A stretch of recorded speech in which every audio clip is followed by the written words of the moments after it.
Hello, welcome back to ProSheet Community once again.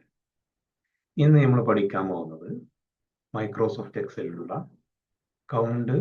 Count A എന്ന് പറയുന്ന രണ്ട് ഫോർമുലാസിന്റെ ഡിഫറൻസ് ആണ്.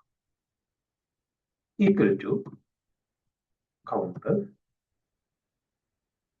എന്നിട്ട് ഞാനിവിടെ തന്നിട്ടുള്ള ഈ കോളം സെലക്ട് ചെയ്യുക, ബ്രാക്കറ്റ് ക്ലോസ് ചെയ്യുക.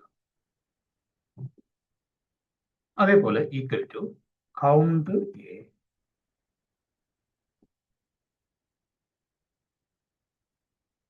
കോളം സെലക്ട് ചെയ്യുക, എന്നിട്ട് ബ്രാക്കറ്റ് ക്ലോസ് ചെയ്യുക.